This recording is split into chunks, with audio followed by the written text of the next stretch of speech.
Good morning, friends. It's Kimberly here at Specialty Care Management. Thank you for joining me for breakfast. I have a delicious breakfast here. My oats, I don't really say oatmeal. My favorite breakfast, it's a combination of oats and whole grains with sesame seed, and raisins because I have lots of iron, almonds, and just enough hot water to make it warm. So that I get all the whole fiber anyway. So thanks for joining me for breakfast. I just had a quick thought to share. I get asked a lot about engagement, and especially, engagement for anything. How do you get participation? How do you build participation? And so I go round and round because in working with clinicians, myself being a clinician for many, many years, I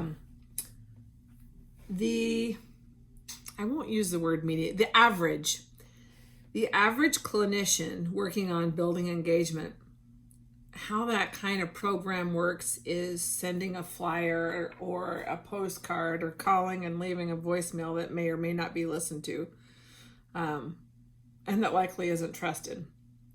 And then what happens is we come back and we say, these people are non-compliant, they won't participate, it's their fault. And I just got to tell you, that really ruffles my feathers. It makes me angry. And I have found the exact opposite to be true. I think that the important thing to consider when you're looking at how do you build participation is you look at whose responsibility is it to build participation. And I'm going to tell you, it's whoever's making that initial outreach, right? Whoever's making the outreach. It's the clinician's job to build participation. And if you just think about it, how do you build any kind of participation? Look at a dating relationship. How do you get engagement? How do you get go, right? You get go because there's something in it for the other person to want to engage with you. You don't do that by sending somebody a postcard and say, hey, baby, you want to get together? That doesn't do anything. It's meaningless. There's no value there, right? Unless you're really desperate, I guess. It's the same thing when we're looking at, between building our participatory relationship, one that's going to yield fruit, right? So one that's going to garner a change in behavior such that we have the ROI, right? So you look at the purchaser of this program, they're going for the ROI. How do you get that? You get that honestly and truly by building meaningful relationships that are built on trust, that build faith, that add skill, knowledge, and strategies, employable strategies to the end user, to the consumer, to the member, to the patient. But it has to have value, right? So in the instance, if we look at a nurse-client, a nurse-member relationship, when I'm talking with a member, I know exactly what they need.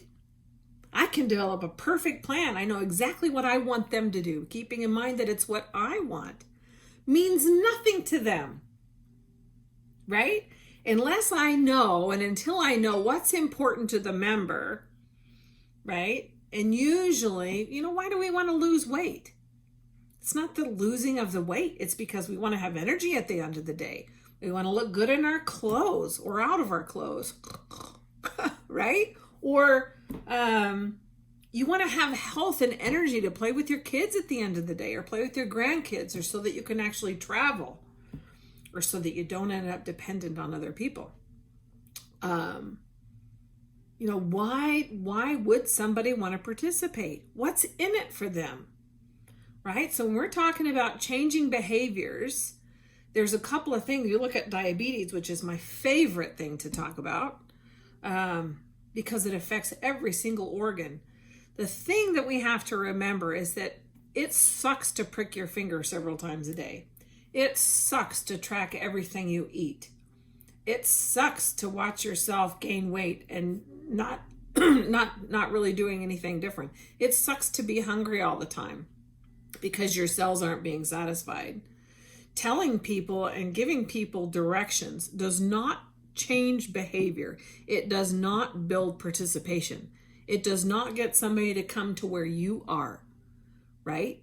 Telling people what to do and giving advice does offer no value. Educating, giving strategies, building faith, helping people have their own experiences that lead to their success. Oh my goodness, that's how you catch a fish.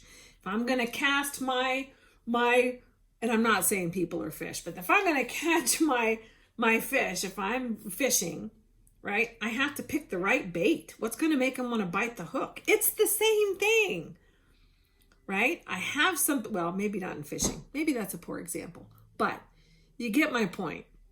When what I have to offer hits a nerve, the meaningful, something that has meaning for the end user, for the person I'm working with, for the member, and they have an experience such that they start to experience success, they begin to feel empowered, they begin to have faith. Maybe I can lose weight. Holy cow, this does work. And I love hearing those things from people. Oh my gosh, I can't believe this works.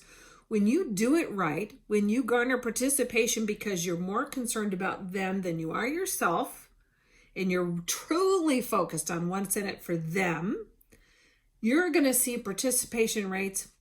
I usually had a participation rates of 80% was an average. And the reason why folks who have high participation rates in their programs, the reason why they do is not because of some flashy mailer, and it's not because of really cool tech.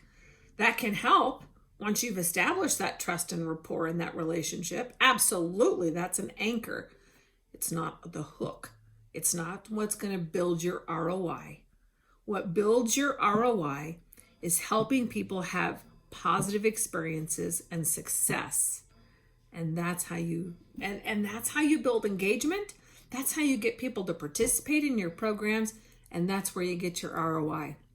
It's in the trenches, it's belly to belly, it's people to people, and it's nurses are the best suited for that. Anyway, that's a few thoughts for you. Quit putting it on the people. Members don't want to be sick. They don't want to be fat. They don't want to be tired. They don't want to be broke. They don't want to be depressed. They're not refusing to comply. They don't have that spark that says, oh, well, there's something in it for me. When they start to get it and it's meaningful, that's when they'll roll out of the bed first thing in the morning and exercise whether they want to or not. That's where they'll change how they eat. That's how they'll say, you know what, I'm not going to smoke that cigarette now. That's where that comes in. I believe in you a squillion %. And I can't tell you, my faith in members, in people, in relationships, through the roof. If you're lacking on faith in that department and experiences with it, you call me. We'll chat. Make it a great day. Bye, friends.